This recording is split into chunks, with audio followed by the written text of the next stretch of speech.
توجہ میری طرف کیجئے گا. نماز جنازہ کا ادا کرنا ایک مسلمان کا دوسرے مسلمان پر حق ہے. رسول اللہ صلی اللہ علیہ وسلم نے فرمایا کہ ایک مسلمان کے دوسرے مسلمان پر 5 حقوق ہیں، ان میں سے ایک حق نماز جنازہ کی ادائیگی بھی ہے.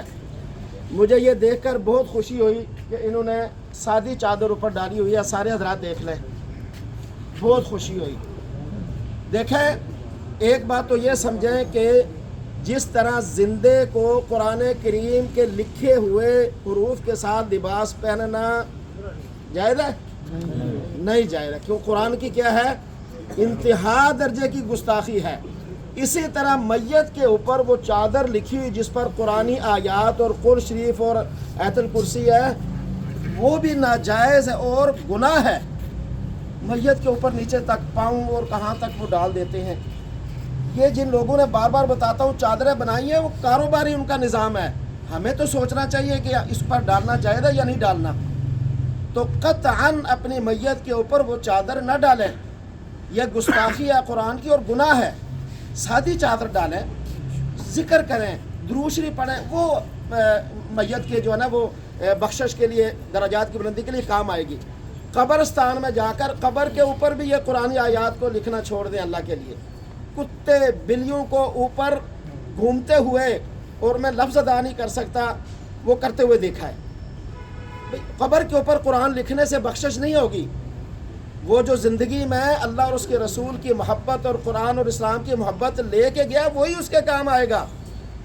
آپ جائیں پڑھیں گے جو، وہ اس کے کام آئے گا، لکھا ہوا نہیں کام آئے گا. یہ بے ادبی ہے. پھر لوگ جو جاتے ہیں قبرستان میں، حضرت وہ بیٹھتے ہیں قبر پہ، دوسری پہ آنکھوں سے دیکھا ہے وہ جوتی قرآن شریف کے اوپر لگی ہوتی ہے. دھیان نہیں ہوتا نا.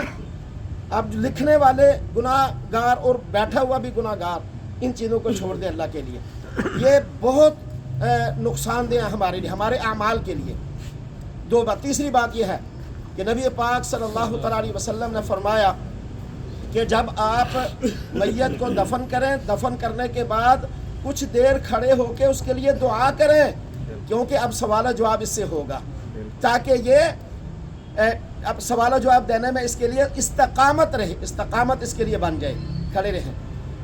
ابن جریر، حضرت عبداللہ بن جریر رضی اللہ تعالیٰ عنہ روایت کرتے ہیں کہ ہم اہل میت کے گھر اکٹھا ہونا اور کھانا تیار کرنا نوحہ سمجھتے تھے.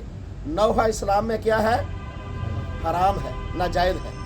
رسول اللہ صلی اللہ علیہ وسلم نے فرمایا تھا حضرت جعفر رضی اللہ تعالیٰ عنہ کی شہادت پر کہ لوگو آل جعفر کے لیے کھانا تیار کرو. وہ اس وقت غم زدہ ہے، پریشان ہے. میت کے گھر والوں پر کھانے کا بوجھ نہ ڈالیے. ہر وقت کھانے کا نہیں ہوتا. الضیافات فی السرور لا فی الضرر. یہ کھابے کھانے، یہ سارا کچھ خوشیوں میں ہوتا ہے. اللہ کے بندوں، مصیبتوں میں، پریشانیوں میں کب کھایا جاتا ہے؟ ہم اور آپ اگر ان کے ساتھ مہربانی کریں گے، ہم کہہ جی ہم نے نہیں کھانا بھائی، بیٹھیں ان کے لیے سارے ثواب کریں، ان کے لیے پڑھیں، درود شریف پڑھیں، قرآن پڑھیں، جو مرضی پڑھیں.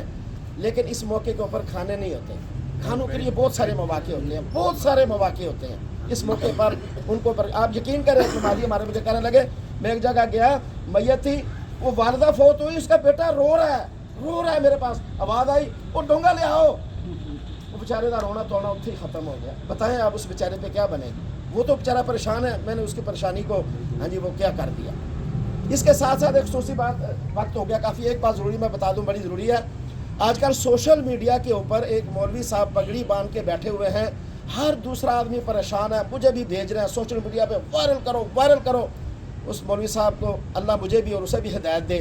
وہ وہاں بیٹھ کر کہہ رہے ہیں جی آج تک مولوی ہمیں دھوکہ دیتے آئے ہیں، آج تک مولوی ہمیں جھوٹ مارتے آئے ہیں، آج تک مولوی یہ کرتے آئے ہیں. وہ خود مولوی ہے، اس کو اتنی بھی نہیں حیا آئی کہ میں جو کہہ رہا ہوں اس کو تولوں ناپوں، میں کیا کہہ رہا ہوں، کیا ہے. وہ یہ کہتا ہے کہ ہم جو جنازے میں دعا پڑھتے ہیں اللہم اغفر لحینا و میتنا، یہ مولوی جھوٹ مارتے ہیں، یہ دعا نہیں ہے. مسند احمد میں دیکھیں، مسند احمد میں یہ روایت موجود ہے سرکار دو عالم صلی اللہ علیہ وسلم کی. آپ نے فرمایا کہ اپنے مردوں کی جنازہ جب پڑھو تو یہ دعا پڑھو.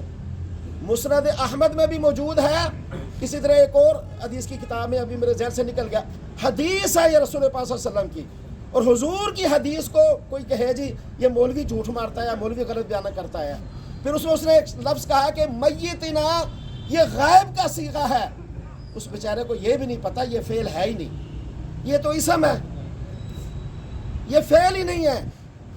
اور یہ میں بتانا صرف یہ مقصد ہے کہ آپ کو دیکھا کریں، سوشل میڈیا پہ آنے والی ہر خبر وہ درست نہیں ہوتی، یہ حضور کے الفاظ ہیں، کوئی دیکھنا چاہے میں اس کو حدیث کی کتاب میں دکھا سکتا ہوں، حضور کے الفاظ کو کہنا کہ یہ مولوی دھوکہ دیتا ہے، مولوی جھوٹ مارتا ہے۔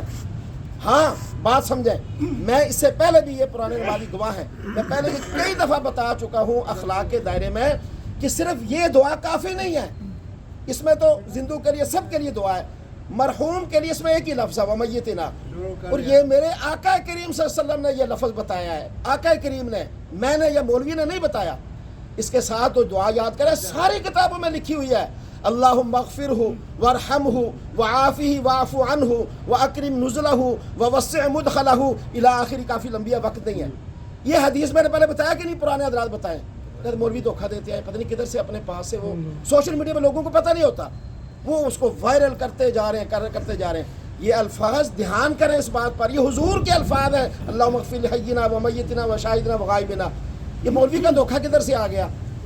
بہرحال اللہ ہمیں عمل کی توفیق دے۔ آپ سے گزارش ہے آپ جنازے کی دعائیں یاد کریں، یہ 2 3 4 دعائیں یاد کریں، ان کو پڑھیں، تبھی حق ادا ہوگا۔ اللہ ہمیں عمل کی توفیق دے۔ آپ کھڑے ہیں، یہی نیت ہے کہ ہم جنازے کی نیت کے لیے یہاں کھڑے ہیں۔ اچھا، یہ ایک بات، ان سے اگر کسی کا لین دین ہے مالی معاملات میں تو وہ